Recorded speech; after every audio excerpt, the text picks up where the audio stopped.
Bonjour, vous allez visionner donc une vidéo qui appartient à un article et qui lui-même appartient à un ensemble, je dirais, d'articles qui ont été regroupés sous forme de cours dans le blog 345D, le rassemblement.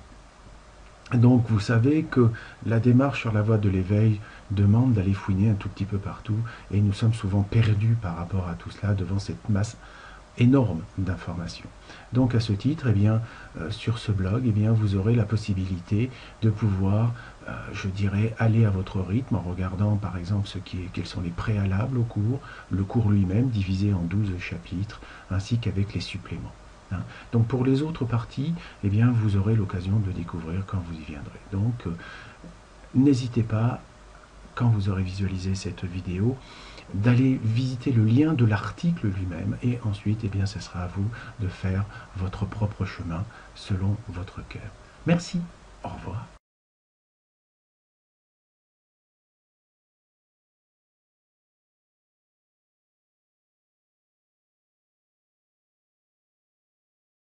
Bonjour à tous et à toutes. Voilà, aujourd'hui nous allons partir sur un nouvel éclairage concernant, on va dire, les chakras d'une certaine manière. Et là, ce que je vais aborder dans cette première planche sont donc bien sûr ce que l'on appelle les différentes bandes de fréquences.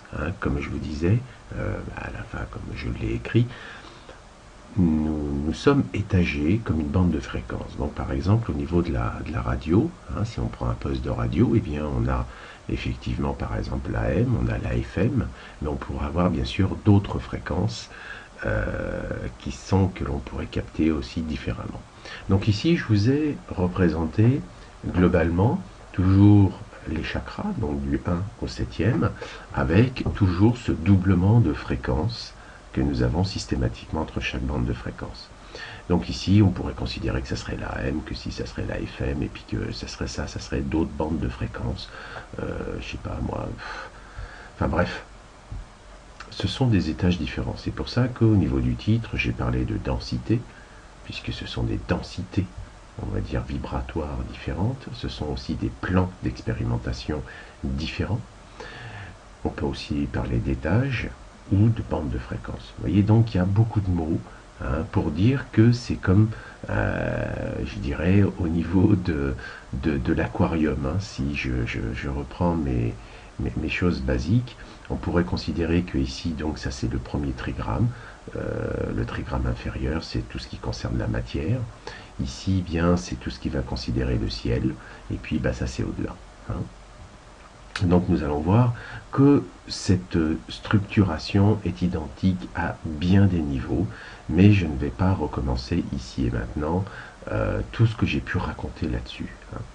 Donc nous allons commencer par un truc, on va dire simple, une réalité de 3D. C'est-à-dire que jusqu'à maintenant, il faut savoir que les chakras étaient étudiés en fonction, on va dire, d'une vision 3D. Il n'y a que maintenant, enfin depuis quelques années pour les plus avancés, où nous parlons de 4D. Et donc souvent il y a une grande confusion par rapport aux chakras, puisque quand nous regardons les chakras dans la vision 3D, ils ont bien sûr je dirais une signification précise, que je vais vous mettre maintenant. C'est-à-dire que nous allons avoir ce triptyque-là, cette réalité, entre guillemets, cette trinité. Voilà, c'est comment ça se passe. Ici, nous avons généralement sur la bande de fréquence, le premier chakra, nous avons la notion de matière. Nous allons voir que cette notion de matière, dans notre quotidien, ça va s'appeler l'argent. Si vous n'avez pas d'argent, vous ne pourrez pas acquérir de la matière, que ce soit un terrain, que ce soit de la nourriture, ou que ce soit une maison, ou un vêtement, etc. Sans argent, vous ne pouvez pas vivre dans le monde de matière. Voilà donc une très dure réalité. Et donc quand nous sommes à court d'argent, nous sentons que bien sûr cela va influencer la totalité qu'il y a au-dessus. En effet, quand nous passons maintenant dans le deuxième chakra, nous voyons tout ce qui va toucher la famille, et le sexe. Hein, le sexe, c'est ce qui permet, je vous rappelle, de toucher, refaire la famille en fait. S'il n'y a pas de sexe, il n'y aura pas de famille. Ça c'est clair. Donc on voit que à ce niveau-là, ces deux premiers chakras vous font ce qu'on appelle toujours ce fameux moteur de la Terre. Donc globalement, l'argent et le sexe, c'est ce qui fait vivre la société actuelle. Alors bien sûr, après, comme nous sommes forcément des êtres évolués quand nous sommes en 3D, puisque quand j'ai mis réalité 3D ici, j'aurais dû mettre aussi préhumain, puisque nous allons voir qu'il y a le stade de l'humain. Mais bon, pour l'instant, on est au stade préhumain. Alors comme ici, il y a le voile de l'oubli, pour ça que j'ai laissé un petit trait ici que je n'ai pas représenté, mais un petit blanc, eh bien, ici, il y a le voile de l'oubli. Ça veut dire quoi? Que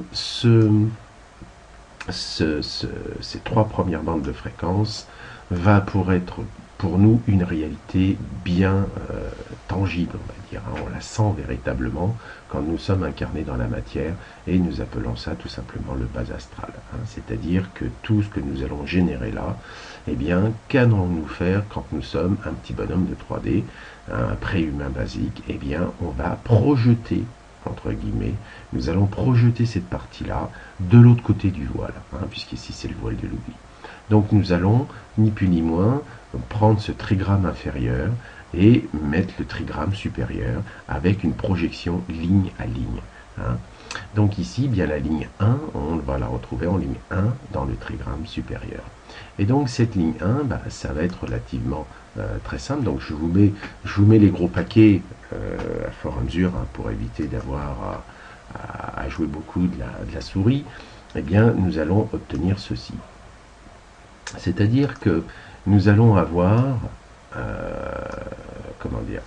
la matière, l'argent. On va voir que nous allons projeter l'altruisme et on va voir que ça va passer à l'effet de mode. En effet, quand nous sommes dans le chakra du cœur en vision préhumaine, nous sommes dans le don, bien sûr. C'est-à-dire, on veut aider l'autre. Donc c'est le style de la religieuse qui va consacrer sa vie aux autres. Alors bien sûr, il y a des tas de dames, puisque ce sont surtout les dames. Je vous rappelle que c'est la vibration du cœur, donc les dames, c'est le côté féminin. Les hommes beaucoup plus mentaux sont plutôt de ce côté-là, puisque le but de la 3D, c'est de faire qu'un homme, entre guillemets, pleure le moins possible, c'est-à-dire ne soit pas dans la vibration, afin qu'il puisse être un boucher sur un champ de bataille.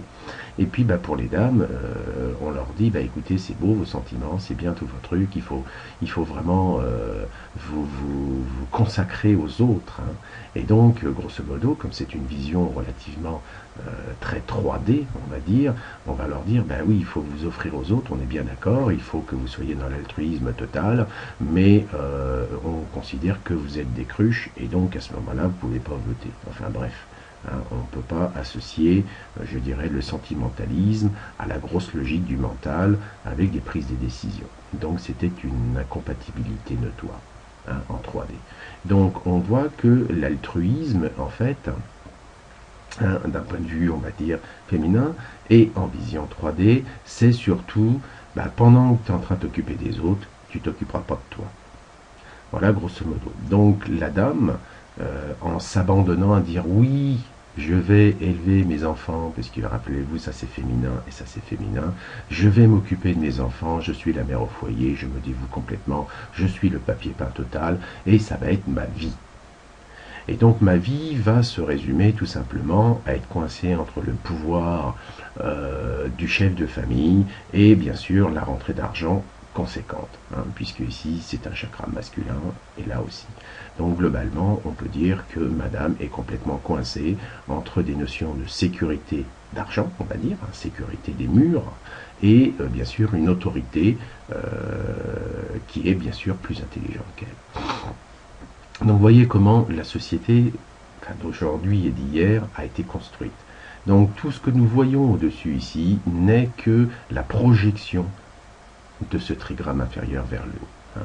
Nous allons le voir à fur et à mesure. Donc il faut regarder avec la notion masculin-féminin des chakras, mais aussi avec l'effet résonance de la première ligne, deuxième ligne, etc.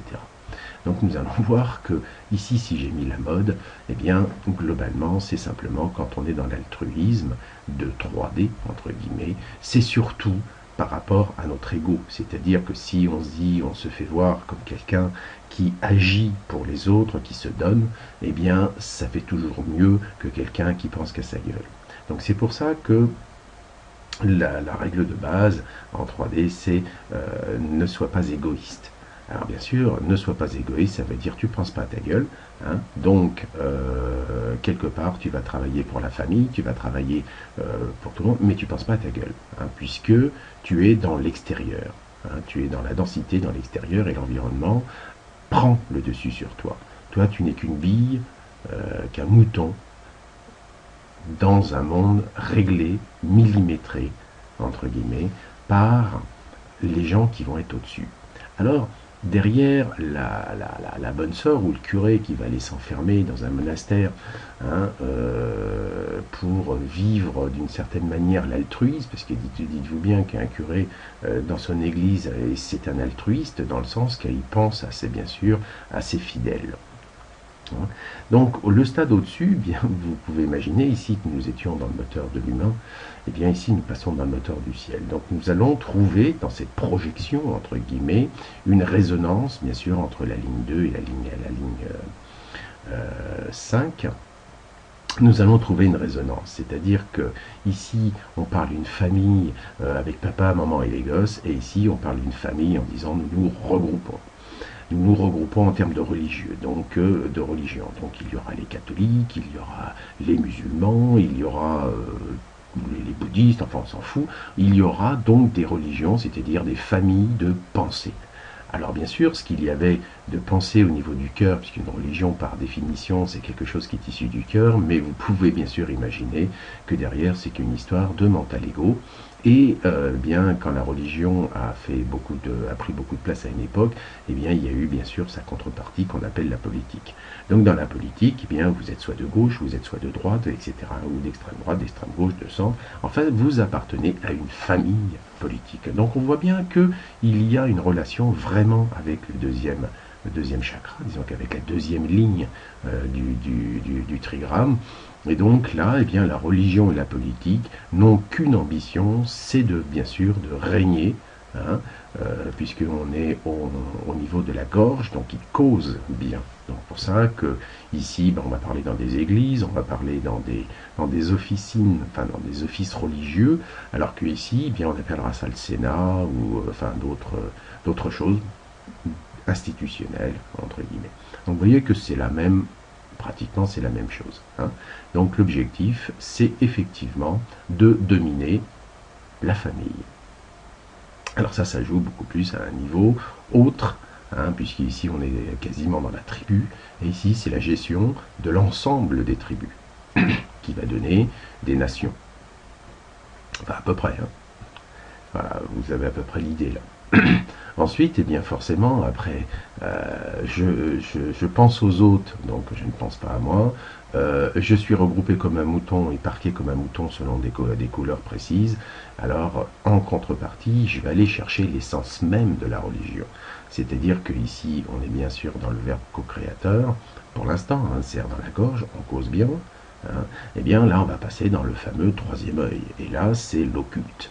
Le paranormal, c'est-à-dire que nous allons tout simplement, autant ça c'est ouvert à l'extérieur, hein, c'est visible puisque c'est un chakra masculin, donc on le voit à l'extérieur, au même titre que la matière, hein, et que le pouvoir, parce que le sexe est à la maison, on ne fait pas ça sur la place publique, voyons. Donc ici, eh bien, l'occulte, c'est quelque chose qui est pareil que, on va dire, que tout ce qui est féminin, c'est-à-dire l'altruisme et la famille, eh bien, vous allez vous travailler, on va dire, vibratoirement et secrètement si possible. Donc l'occulte, eh bien, c'est bien sûr ce qui n'est pas visible, ce qui est à l'intérieur. Hein, alors que la religion et la politique, c'est bien sûr un truc extérieur. Hein. Donc on est bien dans le côté masculin. Ici c'est une géométrie alors que ça c'est une vibration qui est à l'intérieur de cette géométrie. Donc nous sommes bien dans le moteur du ciel. Donc l'occulte, le paranormal, c'est bien sûr encore une forme de pouvoir. Donc vous pouvez voir qu'ici, ici vous vous faites avoir, parce que c'est une forme de pouvoir, et ici c'est vraiment un pouvoir par rapport au ciel. Hein. Donc on voit qu'il y a toujours cette notion de pouvoir du mental ego qui est là, qui a vraiment mis sa marque. Hein. Donc une fois que vous êtes officiellement, je ne sais pas moi, catholique, bah, à côté vous allez faire un petit peu d'occulte hein, et de paranormal, parce que bien sûr tout ça c'est lié et c'est une vibration qui lui est supérieure. Et donc, grosso modo, nous allons passer à ce moment-là, je dirais, au chakra suivant, au 7e, et là, c'est pas difficile, on est au-delà de la religion, de l'occulte, et ça va être la spiritualité profonde, véritable, qui est au-delà hein, je dirais, l'endoctrinement, et qu'on va appeler la fusion, c'est-à-dire que vous allez chercher à faire un. Alors, dans la vision 3D, eh bien, je vous rappelle que ici, on considère que c'est l'humain, enfin l'humain, le pré-humain, enfin l'homme, quoi. Que ici, c'était votre âme, et puis que c'est ici, c'était Dieu. Alors, quand on regarde avec un petit peu de recul, on se rend compte que nos ancêtres, et il n'y a pas besoin d'aller loin parce qu'ils sont encore vivants dans la majorité des cas aujourd'hui, eh bien, avaient une vision relativement très limitante, puisque nous étions dans une 3D qui a été trafiquée d'une certaine manière. C'est-à-dire que ici, ce voile de l'oubli qu'il y avait là, a fait que ce que nous voyons ici, nous l'avons projeté là. Bien sûr, ce n'est pas la réalité. Donc quand vous faites de l'occulte et du paranormal, en fait, dans la réalité, vous jouez dans le bas astral au niveau de la 3e couche ici. Quand vous jouez dans la religion, vous voulez jouer ici, famille et sexe. Et c'est assez marrant, puisque dans la religion, en fait, si vous regardez bien, vous faites une grande famille, mais pas de sexe. C'est assez marrant quand même. Et ensuite, eh bien, et d'ailleurs, quand on regarde la politique, on voit que s'il n'y a pas de sexe dans la politique, il y a quelque chose qui ne jouerait pas non plus. Et ensuite, eh bien, ici, vous faites dans l'altruisme total, comme le fric. Le fric est complètement altruiste, hein, je vous signale, parce que si on ne passait pas aux autres, eh bien, en fait, il ne tournerait pas. S'il ne tournerait pas, il n'aurait absolument aucune utilité. Donc voilà, ça c'était la réalité 3D, et maintenant nous savons bien sûr que nous passons à une réalité 4D pour, disons que les gens, les personnes qui désirent devenir des humains et sortir du stade du pré-humain borné, entre guillemets, dans son monde. Donc ici, c'était le non-franchissement du voile de l'oubli, un petit peu comme quand vous étiez dans l'eau et vous voyez la surface de l'eau dans laquelle reflétait bien sûr tout ça. Alors vous pouvez imaginer que cette partie-là qui était Dieu, était un Dieu vengeur, un Dieu jaloux, un Dieu tout ce que vous voulez. Et pourquoi? Parce que tout simplement ici, bien, il y a de la jalousie. Hein, vengeur, jaloux, et puis qui vous suce. Donc il faut aller prier. Hein. Donc on voit vraiment la marque de l'astral, et personnellement j'appellerais ça les les astrolopithèques, ou un truc comme ça. Vous savez, les australopithèques, non, c'est un truc comme ça. Donc les astralopithèques, parce que en fait, ils ne s'en rendent pas compte, mais ils ne vivent que dans l'astral, et principalement dans le bas astral, puisque le haut astral n'est en fait qu'une projection du bas astral. Donc ça, c'est une réalité. Hein. Et d'ailleurs, juste comme ça en passant, puisque j'en profite, ici, la spiritualité, quand nous sommes à ce stade, on dit un spirituel, et quand ça se conjugue, quand il y en a plusieurs, on s'appelle les spiritueux. Hein. Donc les spiritueux, c'est ceux qui vont, excusez-moi du truc, mais ce sont les gens qui bien sûr boivent de l'alcool. L'alcool, ce qui rend un petit peu léger et bien en joie dans la majorité des cas, parce qu'en fait ils boivent l'alcool de leur propre connerie. Mais quand ils sont suffisamment imbibés, hein, le spirituel devient le spirituel, c'est-à-dire que c'est la spiritualité dans la dualité. Hein, et quand vous le conjuguez bien sûr au pluriel, ça devient le spiridieu. Et donc le spiridieu, ça veut dire qu'ils se prennent pour des dieux spirituels. En clair, ils sont des dieux parce qu'ils sont imbibés de l'alcool, excusez-moi, de 3D, hein, c'est-à-dire de l'illusion. Ils se prennent pour des dieux en disant je parle de l'essence, entre guillemets, de la dualité. Donc, concrètement parlant, on peut comprendre que plus vous montez dans le haut astral, dans le terme vraiment 3D, eh bien en fait vous êtes imbu de vous-même. Vous recherchez le pouvoir et de mettre en avant ce que vous êtes en étant supérieur aux autres. Donc ça c'était une réalité, c'est une réalité encore relativement assez tangible aujourd'hui. Donc maintenant si nous regardons une réalité 4D, eh bien, grosso modo, il ne va pas y avoir de changement au niveau des trois premiers, parce que la vérité reste la vérité. Donc nous allons bien sûr toujours parler de matière, et nous verrons que dans la réalité 4D, l'argent, je l'ai supprimé ici, ça sera plutôt une monnaie d'échange. Alors là, c'était effectivement une façon d'échanger, nous sommes bien d'accord, mais ici, nous allons passer à d'autres méthodes beaucoup moins dépendantes des banksters. Hein, c'est-à-dire d'organisations, d'institutions qui sont là pour vous sucer.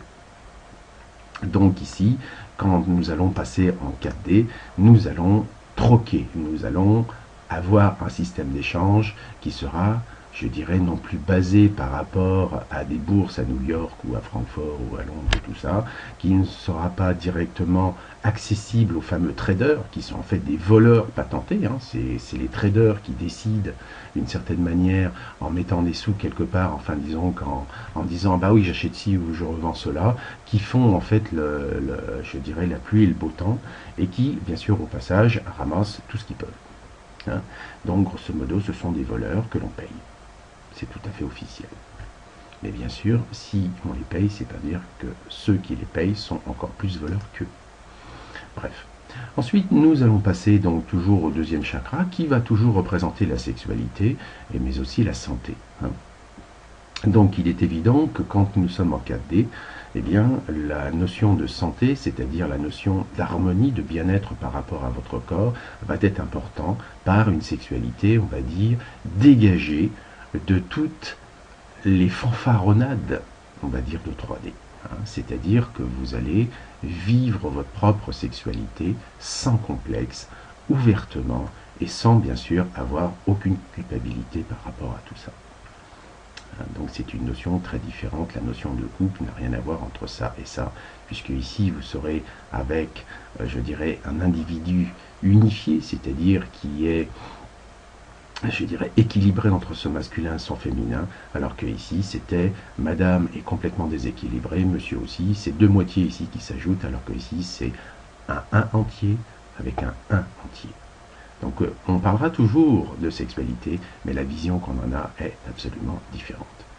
Donc ici, eh bien, le mental ego, lui, ne changera pas dans sa nature profonde, puisque notre mental, c'est notre capacité, bien sûr, hein, l'aspect masculin, c'est notre capacité à évaluer ce qu'il y a autour de nous.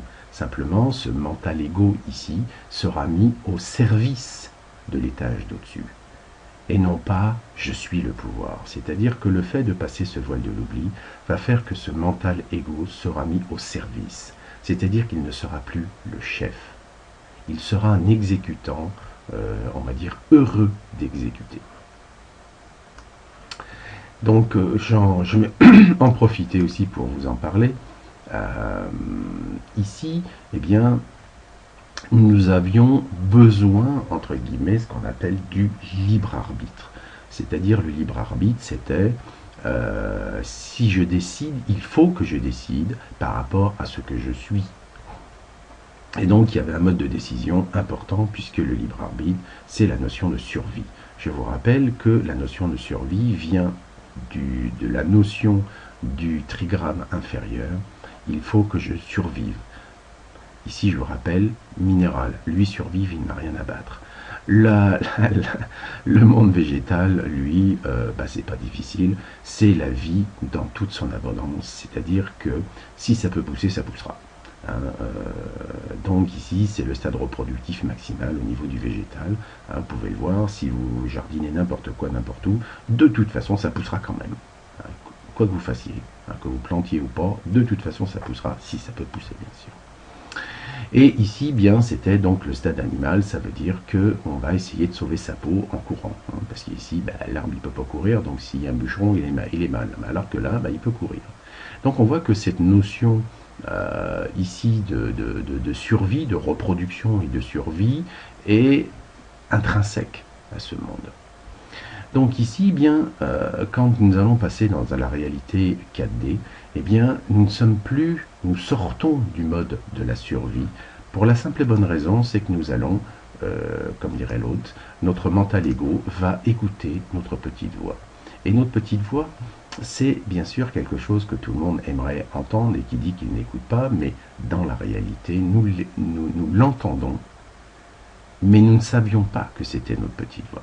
Puisque nous étions dans l'illusion de croire, bien sûr, que la petite voix, c'est forcément, vous êtes Jeanne d'Arc, ou tout autre qui entend les voix, etc., du patriarche, ou de ce que vous voulez. Ici, quand nous sommes en réalité 4D, on est au-delà de tout ça, puisque ce n'est plus dehors que nous regardons, c'est dedans. Et donc, quand vous êtes effectivement installé dans la vibration, dans cette bande de fréquence en termes de conscience, vous êtes au-delà de ce voile de l'oubli. Et donc de ce voile de l'oubli, on dit un voile, ici c'est un mur, ici ça devient un voile, qui disparaîtra bien sûr complètement en 5D, puisque le passage en 5D est la disparition effective de ce voile. Donc ici vous êtes effectivement, vous passez dans le don inconditionnel, dans l'amour inconditionnel, c'est-à-dire que vous êtes au-delà de poser des conditions. Vous êtes ce que vous êtes et vous offrez ce que vous êtes. Vous ne le ferez pas pour vous faire entuber parce que ici ça sera de la sagesse. Un don inconditionnel, c'est d'abord une sagesse sur pattes. Alors que ici c'est pas de la sagesse. C'est que vous suivez un mode, comme si vous étiez sur une autoroute, et on vous fait croire que vous êtes heureux et libre sur l'autoroute. Dans la réalité, vous n'avez absolument aucune liberté, puisque vous êtes sur l'autoroute et pas sur une nationale, et vous ne pouvez pas tourner à gauche comme vous voulez. Je ne sais pas si vous avez remarqué, mais en France, si vous voulez tourner à gauche sur une autoroute, vous êtes mal barré. Vous ne pouvez tourner qu'à droite. Prendre un parking ou une sortie, mais vous ne pourrez pas prendre à gauche. Bon. Chez les anglo-saxons, c'est un petit peu différent. Donc ici, quand vous êtes ici dans le don et l'amour inconditionnel, eh bien vous êtes à ce moment-là, vous suivez votre petite voix. Et si vous suivez votre petite voix, vous découvrez que vous n'êtes plus dans le libre arbitre. Ah, vous voyez, il y a un changement là. C'est-à-dire que vous remettez votre vie dans les mains de votre petite voix, et on va voir que c'est le soi supérieur. C'est-à-dire que ce que nous prenions ici pour Dieu, eh bien en fait, ici, vous allez appeler votre âme. Ici, c'est toujours vous, mais votre âme est là. Et dans une autre vidéo, j'en ai parlé de la conception, on peut dire, de l'âme et de Dieu, entre guillemets, va s'élargir à fur et à mesure que nous prenons une vibration supérieure. Donc quand nous passons en 4D, l'âme n'est plus cette espèce de truc qu'on a projeté ici, qu'on dit sauver votre âme. Vous vous rendez compte que vous n'avez plus d'âme à sauver puisque c'est votre soi supérieur et lui il est quasi increvable puisqu'il n'est pas dans la matière, donc il n'est pas soumis à oxydation et à toutes les tribulations, on va dire, de la densité. Donc vous n'avez pas sauvé votre âme une fois que vous êtes en 4D. Vous découvrez que c'était une connerie, tout simplement. Mais bon, ceux qui croient qu'ils essayent de la sauver, ça les occupe. Donc ici, bien, vous découvrez que quand vous vous laissez porter par votre soi supérieur ou votre âme, entre guillemets, eh bien, vous allez pouvoir accéder ensuite, bien sûr, au chakra de la gorge, qui est la co-création, une co-création consciente et responsable. Vous savez que comment dire, ce que votre mental va faire et va échauffer ici au niveau du sentiment se matérialisera d'une manière ou d'une autre. D'accord? Ensuite, eh bien, de cette co-création que vous êtes capable de faire donc au niveau de la gorge, au niveau du 5e chakra, eh bien vous allez découvrir que vous avez, moi j'ai mis le rêve lucide, c'est-à-dire que vous avez des capacités à aller vous balader dans d'autres dimensions, car le rêve est une dimension, mais ce rêve deviendra lucide, c'est-à-dire c'est plus un écran de télé où il se passe n'importe quoi et vous avez absolument aucun contrôle. Vous verrez que vous vivez votre vie dans d'autres mondes et vous pouvez bien sûr diriger, quand je dis diriger, c'est pas diriger, c'est prendre conscience que vous vivez dans une autre dimension et donc vous intervenez dans votre rêve comme vous intervenez quand vous êtes ici. Puisque cette ligne 3, ici de chaque trigramme, rentre forcément en résonance. Donc, ici, quand nous parlons de co-création, elle rentre bien sûr en résonance avec la sexualité, c'est-à-dire, d'une certaine manière, l'art de reproduire les choses. Et quand vous êtes dans le don ou l'amour inconditionnel, bien vous êtes comme la nature. La nature, enfin la matière, est dans le don inconditionnel permanent. Et oui, donc regardez bien, vous allez voir. Et donc, nous arrivons donc au soi supérieur. Donc ici, quand nous regardons les chakras en réalité 4D, eh bien, on ne parle plus de religion, on ne parle plus d'occulte, on ne parle plus de paranormal. La politique, on s'en fout. La mode, on l'a complètement dépassée, puisque on ne cherche plus à faire pour être regardé et accepté, car on est ce que l'on est. Donc vous voyez qu'il y a un très très très grand changement. Donc entre la réalité 3D et la réalité 4D, on voit qu'il y a franchement un monde de différence, une position différente quand on regarde le monde. Donc ça, c'était pour vous faire comprendre que nous vivons effectivement dans des densités, dans des bandes de fréquences bien spécifiques, et que nous sommes coincés, nous sommes un multi-sandwich en fait, et notre conscience est tout simplement, selon son stade, donc quand on est en 3D, notre niveau de conscience est là, et on voit le monde comme ça, quand nous passons en 4D, nous le voyons comme ça. Et vous verrez que quand nous passerons en 5D, mais là je ne vais pas vous en parler puisque c'est beaucoup trop loin, entre guillemets, nous n'en sommes pas encore arrivés, quand nous serons en niveau de conscience 5D, c'est-à-dire que nous aurons fini le processus de l'ascension qui consiste de passer du moteur de l'humain au moteur du ciel, eh bien quand nous serons là, nous verrons nos chakras d'une manière encore plus fine, plus adéquate, on va dire. Donc chaque chose en son temps, donc pas la peine de projeter par rapport à des tas de choses, comme beaucoup le font actuellement en parlant d'absolu et de tout, c'est qu'ils se leurrent littéralement. Donc ils ont plaqué, entre guillemets, une réalité 4D, 5D sur une réalité 3D. Donc d'une certaine manière, ils se font bluffer, mais c'est leur problème. À chacun de discerner où se situe sa propre vérité. Dans cette seconde vidéo, nous allons aborder ce que j'appelle les claviers vibratoires. Vous allez voir que nous prenions l'ensemble de tous les 7 chakras, que nous regardions un chakra lui-même, c'est absolument la même structure. Donc, au fur et à mesure que nous allons avancer, entre guillemets, dans ces cours sur les chakras, nous allons voir que c'est toujours à l'image des poupées russes, c'est-à-dire ce sont les mêmes structures qui se répètent d'une manière ou d'une autre, puisque la construction, on va dire, de la création s'est faite toujours sur un schéma qui a été éprouvé. Simplement, eh bien, on parle à un niveau 1, c'est-à-dire par exemple, on prend les 7 chakras, et puis ensuite, on va dupliquer ce niveau de 7 chakras sur un chakra. Et on verra qu'il y a comme ça, de plus en plus, je dirais, de choses qui vont dans le détail. Mais l'essentiel est simplement de ressentir cette structure. Après le reste, ça ne veut pas dire que c'est du pipeau, mais ça viendra tout seul. Alors, nous allons commencer à regarder pour un chakra, par exemple. Et donc, dans ce chakra, ici, j'en ai pris un.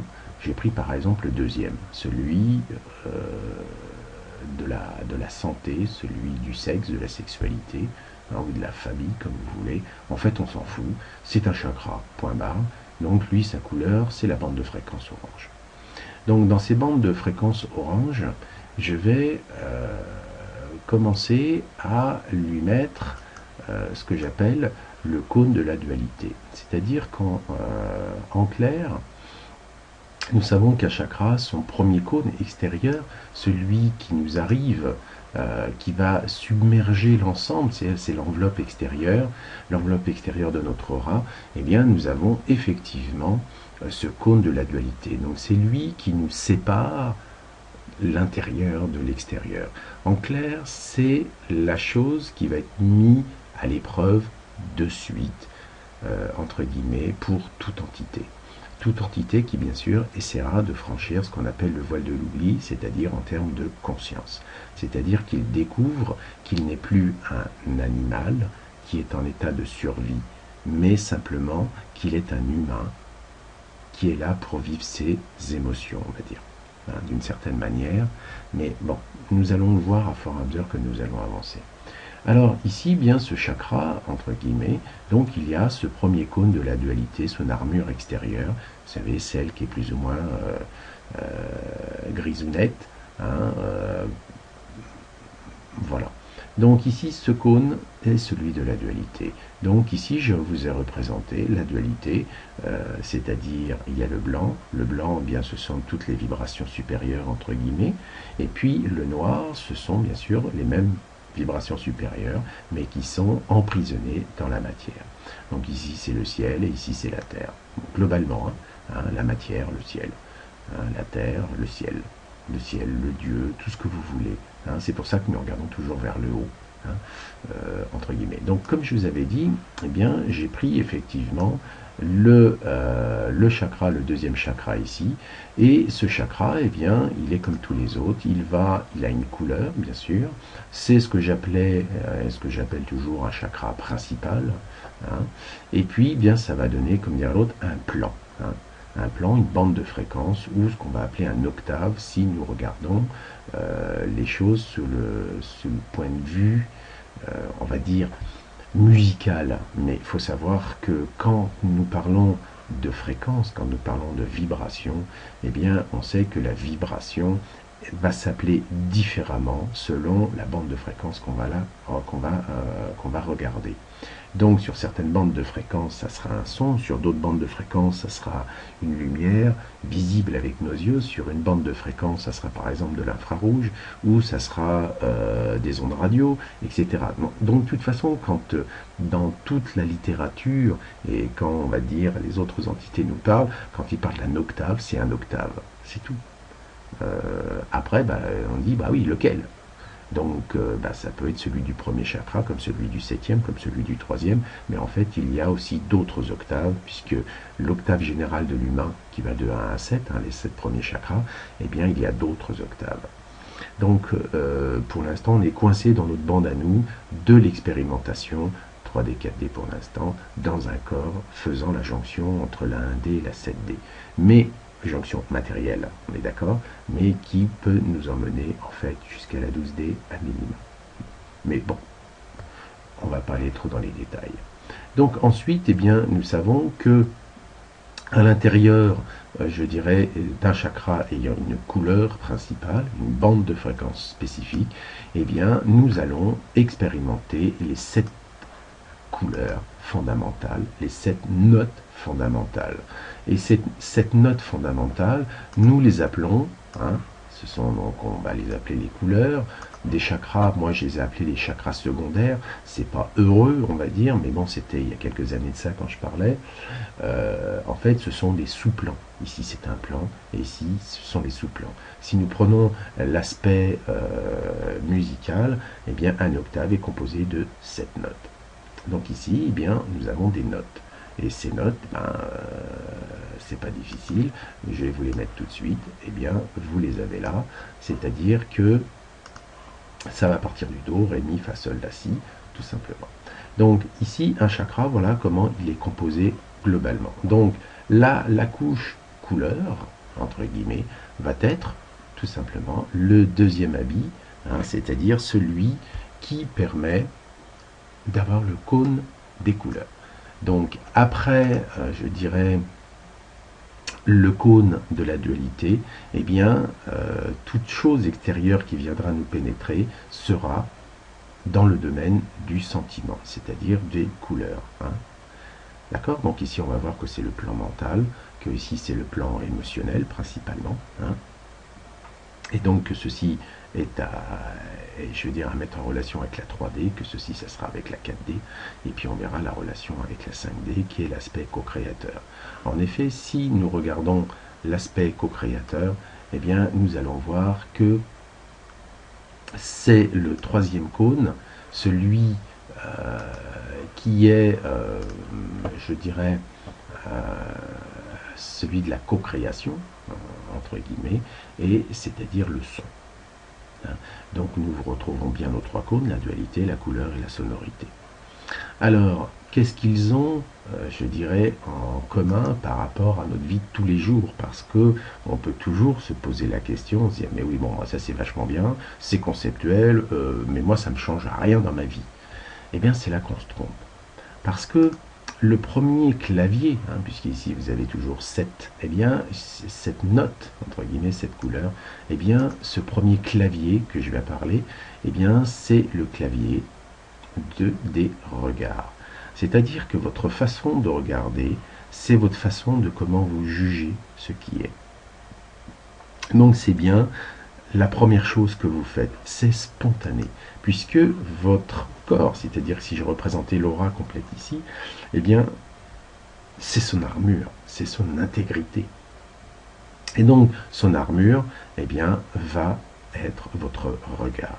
C'est-à-dire que selon comment vous allez regarder les choses, eh bien, ça va enclencher des réactions, je dirais, par rapport à tout le reste. Alors, bien sûr, ces réactions vont aller taquiner vos couleurs. Et taquiner vos couleurs, c'est simplement aller dire, je vais aller taquiner mes sentiments. Donc, si votre regard est, on va dire, négatif, nous sommes dans la dualité, il est négatif ou positif. Si il est positif, vous allez avoir des sentiments positifs. Et nous verrons que dans la sonorité, vous allez devenir un fabricant de pensée. Voyez, c'est aussi simple que ça. Donc, si vous regardez quelque chose qui vous fait du bien, vous allez vous sentir bien et vous allez émettre des pensées positives.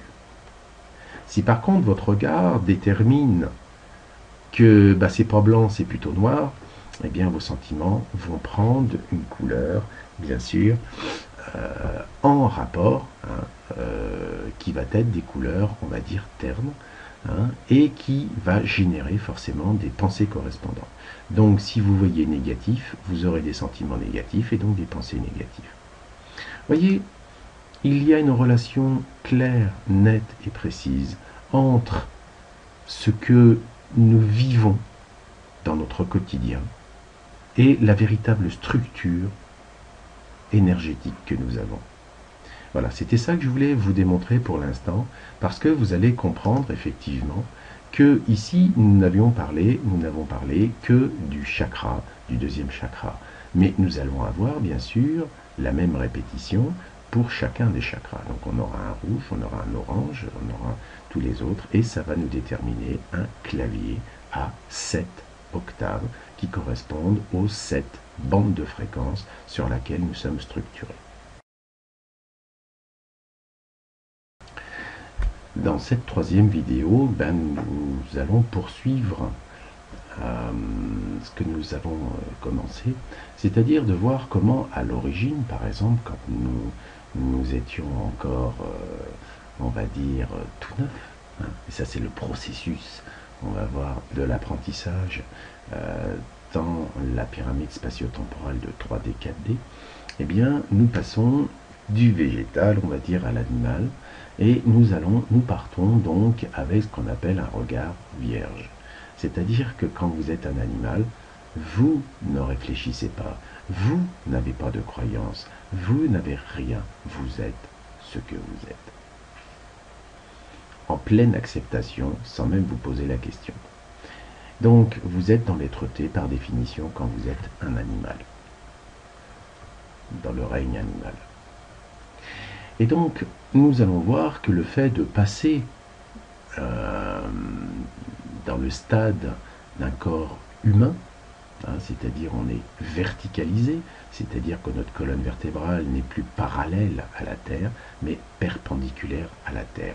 C'est-à-dire que nous passons d'une âme dite de groupe à une âme individualisée.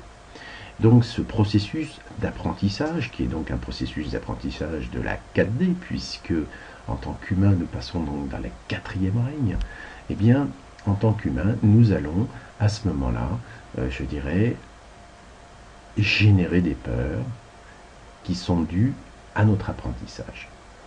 En clair, nous avons des blocages. C'est-à-dire que dans l'expérimentation de chacun des chakras et de chacune des couleurs et de chacune de ces notes, eh bien, nous allons avoir des réflexes à la con. Des réflexes dans le sens survie. Et donc, parce que nous sommes en dessous du voile de l'ignorance, eh bien, il va y avoir forcément, je dirais, des peurs pas des peurs, c'est-à-dire des incompréhensions et donc des blocages. C'est-à-dire que vous allez mentalement, même si vous êtes vierge mentalement, vous allez émotionnellement vous en prendre quelques-unes derrière, derrière le museau. C'est-à-dire que vous allez des fois sentir une vague émotionnelle, quelque chose qui surgit de vous et que vous êtes complètement incapable de pouvoir le maîtriser. Donc c'est sûr que si vous êtes en face de quelqu'un qui a un sabre qui va vous couper la tête, vous allez avoir une gestion, on va plutôt dire malheureuse, des émotions et des sentiments qui vont vous parcourir à ce moment-là. Donc ceci va créer ce qu'on appelle des peurs. Et donc ces peurs sont directement proportionnelles, enfin indirectement proportionnelles, vont créer des couleurs qui n'apparaissaient pas ici, c'était des notes. C'est-à-dire ici, les notes, on appelle ça un ton, eh bien, il y aura les demi-tons. Donc, entre chaque chakra, puisqu'on sait que chaque chakra est une bande de fréquences, nous avons créé, on va dire, des sacs de peur. Ces sacs de peur sont représentés sur un clavier de piano par des touches noires. C'est-à-dire une énergie qui n'a pas pu être lumineuse et qui s'est densifiée. Donc ici, bien le clavier original, il était vierge, blanc, pur. Et nous avons vu que maintenant, nous avons un clavier avec des touches noires. Donc aujourd'hui, nous vivons avec ces touches noires. Donc tout ce que nous appelons le karma et tout le bordel ne sont en fait que tous les blocages dus à notre apprentissage.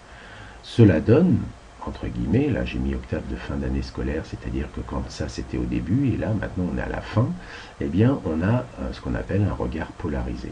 Ça veut dire que ici on regardait ce qui était sans se poser de questions, comme un animal regarde ce qui est, il n'a pas de déséquilibre masculin-féminin, il est dans son plein équilibre puisqu'il est horizontal. Maintenant, nous sommes verticalisés et forcément, en se verticalisant, nous avons introduit une différence de potentiel, nous avons introduit, on va dire, un voltage,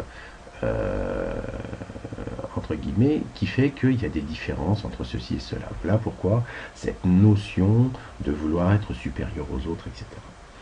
Donc cette verticalité nous a amené un regard polarisé, parce que polarisé dans le sens qu'on dit c'est bien, c'est mal, c'est bon, c'est pas bon.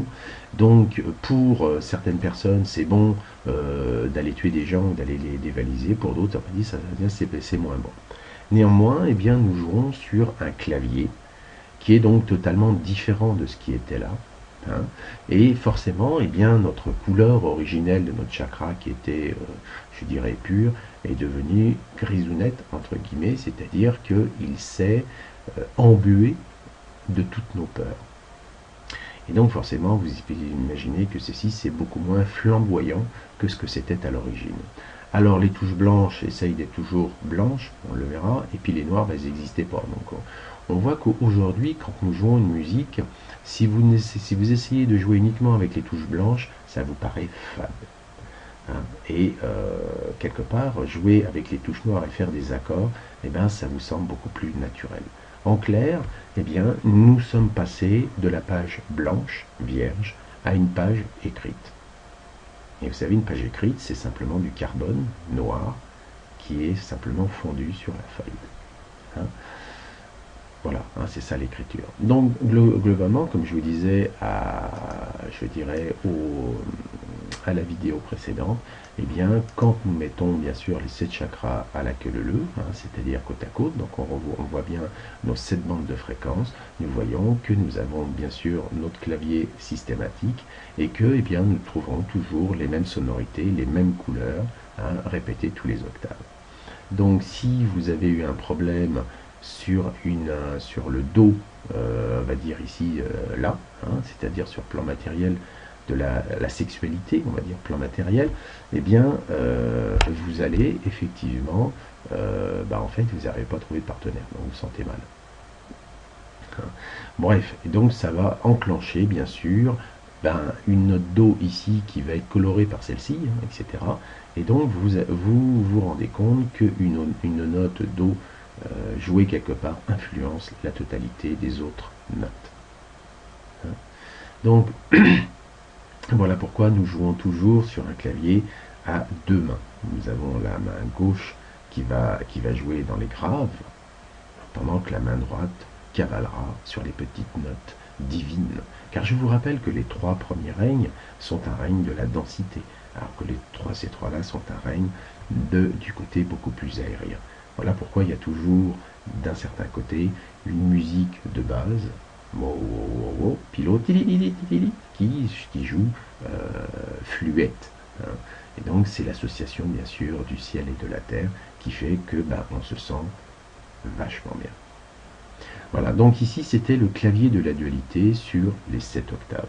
Nous allons bien sûr retrouver ceci sur notre colonne vertébrale. Hein. Voilà, mais bon, je vais passer maintenant donc à la prochaine vidéo pour vous expliquer plus en détail par rapport aux trois cônes et donc aux trois claviers qui nous composent. Bien, maintenant dans cette dernière vidéo de cet article, nous allons voir l'état des octaves, on va dire, d'un préhumain de 3D normal. Quand je dis 3D normal, c'est-à-dire d'un individu appelé un préhumain. Alors bien sûr, tout ce que je dis là, c'est pas péjoratif, c'est simplement pour vous faire comprendre la différence entre un préhumain et un humain. Un préhumain, c'est quelqu'un qui n'a pas encore, entre guillemets, franchi le vol de l'oubli et qui ne s'est pas encore installé dans son cœur définitivement. Hein, c'est-à-dire où son mental ego de 3D règne en maître pour l'instant. Ok, donc c'est pas péjoratif. Le pré-humain, c'est ce qui vient avant l'humain. Donc c'est aussi ce qui vient après l'animal. Il y a l'animal, le pré-humain et l'humain. Donc quand notre monde deviendra humain, il y aura une véritable humanité. Et qui dit une véritable humanité dit amour inconditionnel, dit responsabilité, dit co-création consciente, dit rêve collectif. Okay. Quand nous disons préhumain, nous savons ce que ça veut dire. Chacun pour sa gueule, compétition, guerre, famine, souffrance, enfin toute la musique habituelle, on va dire. Donc le processus de l'ascension a pour objectif effectivement de nous faire passer d'un stade de survie animale mentalisée, individualisée, à un mode non pas de survie mais de vie, tout simplement. Alors nous avons regardé ici, je vous ai mis les octaves d'origine concernant le regard qui est vierge. Hein, donc on sait que le regard est devenu polarisé par le simple exercice, tout simplement, de l'apprentissage. Et donc on va faire un petit peu d'arithmétique, parce que ce regard polarisé est dû à ce qu'on appelle au voile de l'ignorance. Enfin, au voile de l'ignorance. Nous sommes en dessous le voile de l'ignorance. Donc quelque part, ce regard polarisé normal que nous aurions, on va dire, dans un monde de 3D unifié, hein, eh bien, donnerait des résultats tout à fait différents par rapport à ce que nous connaissons aujourd'hui en 3D falsifié. Alors on va voir que la 3D falsifiée, eh bien, ça va apporter un changement par rapport au clavier, un changement notable, on va dire, qui est celui-ci. C'est-à-dire que les touches noires, au lieu d'être, ça serait un regard polarisé en 3D unifié, et bien quand nous sommes en 3D qui n'est pas unifié, nous avons les touches noires qui prennent une proportion absolument phénoménale. C'est-à-dire que nous sommes, par définition, quand nous sommes un préhumain, c'est un octave exacerbé du jugement. C'est-à-dire que nous n'arrêtons pas de juger. En clair, les demi-tons prennent une telle place que pratiquement ils prennent autant de place que les touches blanches, à eux tout seuls, voire plus. Alors, quand nous regardons la constitution de de ce clavier, on voit que la note Do, c'est-à-dire l'argent, je vous le rappelle, prend une place très importante. On va voir que tout ce qui touche la sexualité ici, entre la sexualité et le pouvoir, bien on va voir que la touche de la sexualité ici est réduite à son minima syndical. C'est-à-dire que la sexualité est tellement réglementée aujourd'hui dans les sociétés humaines, préhumaines, qu'elle en devient quasiment inexistante.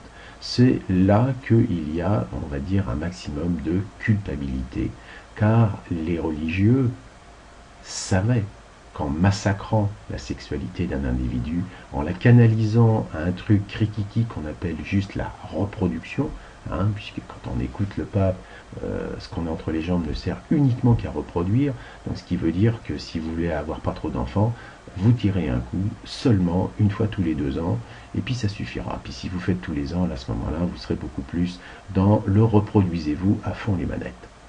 Donc, et sans plaisir bien sûr, parce que sinon vous seriez marqué du péché. Donc on se rend compte que la sexualité d'un préhumain est absolument ridicule, parce que empreinte d'un paquet vraiment de blocages. Et on voit qu'il y a du monde. Par contre, quand on passe au niveau de la troisième touche, du mental ego, on voit que lui, il a quand même une part assez belle. C'est évident. Ensuite, eh bien, on a aussi à peu près la même chose du côté du cœur. On dit oui, mais nous avons des sentiments. Si nous n'avions pas d'émotions, nous ne serions pas des humains. Donc ici, on se la joue, on se la pète grave, comme on dit. Entre le mental et le sentiment, on se la pète grave. Et on croit que c'est la vie. Notre sexualité est rabougrie et on survit comme on peut. Vous voyez, c'est vraiment très ras des pâquerettes comme vision. Alors après, je ne vous parle pas de la cinquième touche qui est donc la co-création. Elle est quasi ridicule. La touche blanche, on l'a quasiment éjectée. Alors après, quand vous passez directement au niveau du rêve lucide, là je fais une interprétation 4D, on voit que c'est franchement, là aussi, complètement à la ramasse. Par contre, la dernière touche, le si, on voit que quand même c'est assez balèze, et comme par hasard, c'est celle qu'on appelle Dieu. Alors, l'âme, qui, je vous rappelle, est située dans ces trois-là, la pauvre, elle est vraiment noircie à mort. Donc, concrètement, ici je vous fais un résumé, le monde de la dualité, qui nous fait voir tout en blanc ou tout en noir, se résume très simplement chez un individu à dire: j'ai un problème de survie, de fric. Je pense que c'est moi qui décide de ma vie, donc j'ai la liberté. J'ai des sentiments et des émotions que je ne peux pas gérer du tout, mais c'est pas grave, c'est ça la vie. Et puis de toute façon, ça dépend de Dieu. Voilà, j'ai fait un résumé, je dirais, rapide et global d'un préhumain classique. Donc nous sommes bien dans le cône de la dualité. On est en plein dedans. Alors ici, je vous ai rajouté que ça correspond au 3D, donc le mental. Donc particulièrement dans notre cas, le mental égo, c'est-à-dire l'ego qui a quasiment squeezé le mental. Alors maintenant, regardons le deuxième clavier, c'est-à-dire la deuxième enveloppe de notre aura, celle qui est à l'intérieur, qui correspond, donc on va le voir à la 4D, le cœur, et qui, au départ, sont les sentiments purs. C'est-à-dire que quand on dit quelqu'un il est pur, ça veut dire c'est quelqu'un qui a une grandeur d'âme, d'une certaine manière. Enfin, vous pouvez mettre tous les mots que vous voulez, mais ressentez la chose, ça veut dire que c'est un cœur pur. Alors, le cœur pur, forcément, dans le périple de l'expérimentation, va forcément passer à ce qu'on appelle aux sentiments qui sont chargés. Donc là, on avait des regards polarisés, là, on a des sentiments chargés. Vous voyez, gentiment. Donc là, pareil, là, je prends toujours l'exemple du deuxième chakra. On voit que c'est tout grisouné, et que sur les couleurs de base, on a rajouté, bien sûr, tous nos petits blocages émotionnels. Et donc, nous, en tant que préhumains, ou rentiens, on va dire, dans ce monde falsifié, nous avons concocté un truc absolument génial qu'on appelle le voile affectif. c'est-à-dire cette, comment dire, l'affection. Hein, quand on dit que quelqu'un est affecté, c'est généralement dans un terme, dans une vision négative des choses. Ça vous affecte, donc forcément c'est négatif. Hein, donc quand vous êtes dans l'affectif, vous voyez à ce moment-là que vous avez un ennui sérieux. Donc cet ennui sérieux, eh bien nous allons effectivement, ça va donner le résultat suivant, c'est-à-dire que globalement, vous allez, donc ici, l'octave, nous allons avoir ce que j'appelle un octave palichon des couleurs, c'est-à-dire que tout ce que nous avons sur le plan sentimental est malheureusement terni, hein, par une notion très, on va dire, délabrée, qu'on va appeler l'affectif. Donc on peut comprendre que quand nous allons passer en 4D, la notion affective des sentiments et de l'émotion va devoir être revue et corrigée. Alors, ceci n'en déplaise à toutes les dames qui rêvent de choses ou des messieurs qui veulent avoir des sensations, hein, des émotions, hein, qui veulent vraiment avoir leur trip, comme on dit, eh bien, voyez combien sont dénaturées les choses. Donc, le passage en 4D va demander à, ni plus ni moins, faire, je dirais, un coup du sort au voile affectif. Alors, on voit qu'au niveau du mental, ça sera le voile de l'ignorance. Donc, si on lui en balance un coup, ça va remettre le clavier à peu près dans un état comme celui-ci. Enfin, je veux dire, on va diminuer cette notion de jugement à l'extrême, car quand on ne juge plus, on revient vers un clavier plus classique, où le blanc l'emporte sur le noir en termes d'expérimentation. En clair, votre karma, vous le balancez par les fenêtres et vous dites ça, je m'en fous, je suis ce que je suis. Et quand vous vivrez sans aucune culpabilité de quoi que ce soit, vous verrez que ces touches noires seront redevenues tout à fait normales. Mais pour cela, il faut sortir du voile de l'ignorance, c'est-à-dire sortir du voile où vous croyez tout ce que l'on a vu dans la première vidéo, où tout ce qui touche, on va dire, au chakra supérieur, c'est-à-dire 4, 5, 6 et 7, que ça ne soit pas une projection du 1, 2, 3. Quoi. Mais bon, chaque chose en son temps. Hein. Ensuite, ça s'appelle le processus de l'ascension, hein, je vous signale. Hein, le processus de nettoyage que l'on fait. Mais ça ne sera pas un nettoyage mentalisé, on va dire. Parce qu'effectivement, beaucoup de gens qui sont sur le chemin font un nettoyage mentalisé. Alors, ils mentalisent tout, ils disent « oui, mais dans cette incarnation intérieure, j'ai fait ceci, je ne peux pas m'en débarrasser, c'est vraiment un problème. » Ils ont mentalisé tout à mort, et donc sont bien sûr complètement loin de la vérité élémentaire du « redevenez un enfant ». Passons maintenant, je dirais, à la troisième couche, celle qui est intérieure, hein, toujours par rapport à l'aura ou au chakra. Eh bien, ici, dans l'état d'origine, c'était des pensées pures. C'était normal, puisque vous aviez un regard vierge, des sentiments purs, donc ça ne pouvait générer que des pensées pures. Alors, toujours dans ce processus d'apprentissage, eh bien, nous sommes passés à des pensées, on va dire, erratiques. Hein. Ça veut dire que là, en fonction de la merde qu'il y a là, ça, comme dirait l'autre, c'est comme si on avait mis la casserole sur le feu, et puis il y a plein de bulles qui remontent en permanence, et bien sûr, plus on s'approche de l'ébullition, et plus les bulles, il y en a un paquet, quoi. Donc vous ne contrôlez absolument rien. Et pourquoi? Parce que ce qui vous chauffe, ce sont vos sentiments. Et si vos sentiments vous chauffent, c'est parce que tout simplement vous pensez tenir la queue de la casserole et que vous faites selon votre bon vouloir, c'est-à-dire votre mental. Donc quand vous calmerez votre mental, c'est-à-dire vous verrez que c'est pas vous le maître qui doit tenir la queue de la poêle, eh bien peut-être à ce moment-là que vos sentiments seront beaucoup moins chauds. Hein, puisque ça sera plutôt dans le mijotement, dans le mijotage, vous ferez mijoter les choses, hein, et non plus ébouillanter, enfin pas ébouillanter, mais porter à ébullition, et donc à ce moment-là, forcément, vos pensées, il y en aura nettement moins, il y aura nettement moins de bulles dans l'eau, comme on dit. et ça vous brûlera bien sûr nettement. Ça sera beaucoup plus facile à vivre. Donc la problématique ici, quand nous passons dans les pensées érotiques, pas érotiques, excusez-moi, erratiques, eh bien, nous allons effectivement fabriquer ce que j'appelle le voile des croyances limitatives.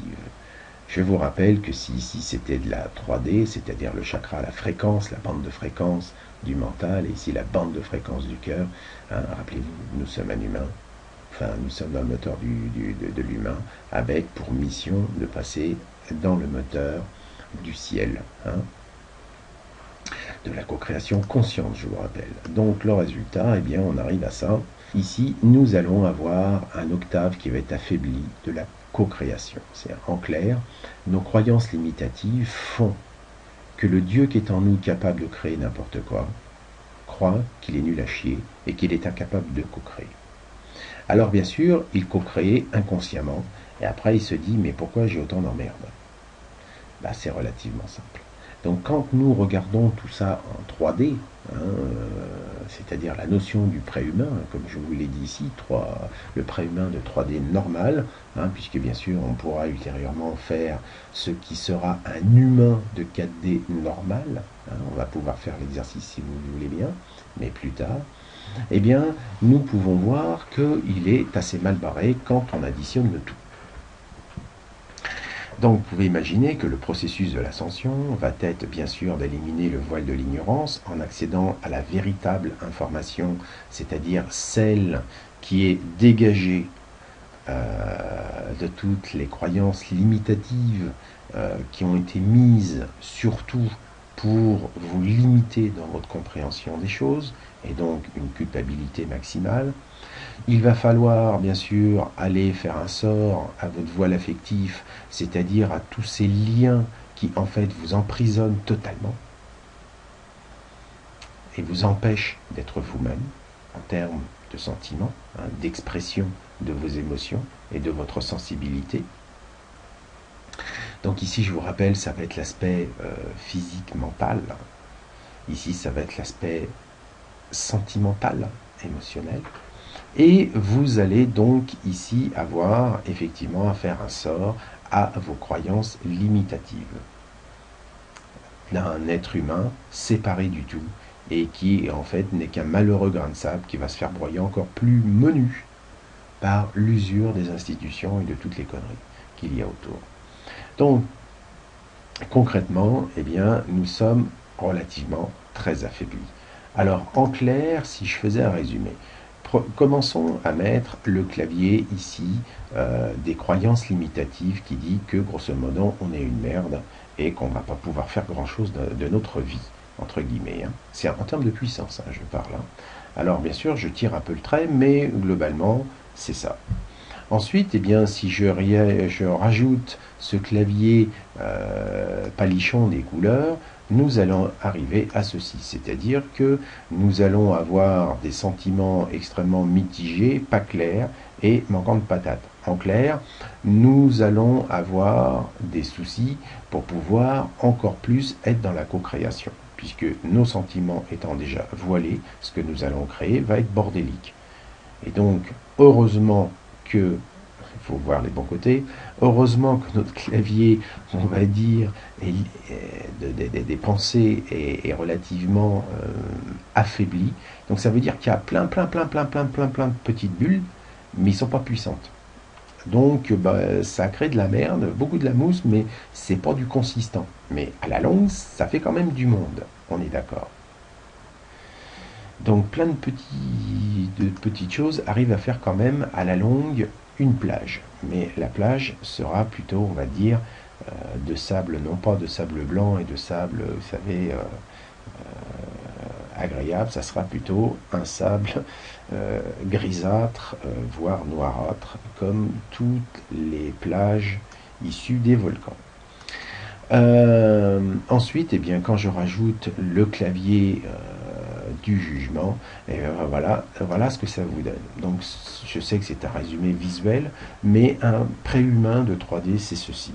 C'est-à-dire un être empreint d'une culpabilité maximale, voyant tout le blanc et de noir, parsemé de quelques sentiments,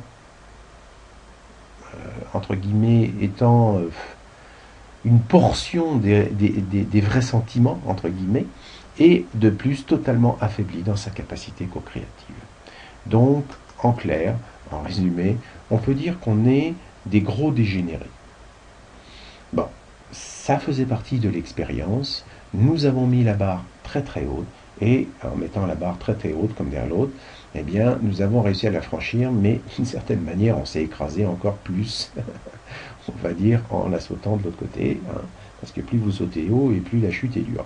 Donc, quelque part, c'est tout à fait normal. Et comme je vous le dis dans l'article, eh bien, c'est parce qu'il y a un grand dessein derrière tout ça. C'est-à-dire que parce que nous sommes sortis, entre guillemets, du petit clavier normal, peinard, des mondes unifiés, eh bien, en jouant dans un monde qui a été falsifié, c'est-à-dire qui n'est plus unifié, nous avons forcé le trait pratiquement sur nos 3 claviers. Donc maintenant, si vous mettez ceci au niveau de chaque chakra, hein, c'est-à-dire le premier chakra en rouge, le deuxième, troisième et tout ça, vous allez voir qu'on a un clavier global relativement merdique. Donc c'est voilà pourquoi nous sommes très très très loin, d'une certaine manière, de notre capacité à être ce que l'on est. Alors imaginez quand il va y avoir un redimensionnement des touches, un dépoussiérage, on va dire, du voile affectif, et bien sûr un dépoussiérage des croyances limitatives. Nous allons voir que le clavier sur lequel nous jouons n'est pas le petit clavier, vous savez, fait pour les gamins qu'on achète en plastique et qui vous coûte 10 euros et que ça va pour le gamin qui a 3 ans. Vous allez être vraiment sur un piano qui va être, je dirais, assez grand, on va dire colossal, un vrai piano, quoi, hein, de taille normale. Donc, mais ceci, nous n'en sommes pas prêts. Nous pensons que nous jouons toujours sur un espèce de bout de clavier en plastique, hein, plastique veut dire carboné, je vous rappelle. Nous allons jouer sur un vrai piano, taille réelle. Et donc, c'est ce qui va se passer quand nous passons en 4D. Nous allons redécouvrir la véritable taille de notre piano. Et après ça, comme je vous disais, eh bien, nous passerons au piano du professionnel. Hein, le piano du professionnel, c'est bien sûr un piano à taille normale, fait pour adultes, mais qui ne sera plus en plastique, comme je dis, hein, c'est-à-dire que les cordes ne sont plus en plastique, ne sont plus carbonées, mais seront silicées. Ce que cela veut dire, c'est que le clavier du professionnel qui joue dans l'orchestre philharmonique aura des sons cristallins, car dégagés des voiles affectifs, dégagés des croyances limitatives et dégagés du voile de l'ignorance.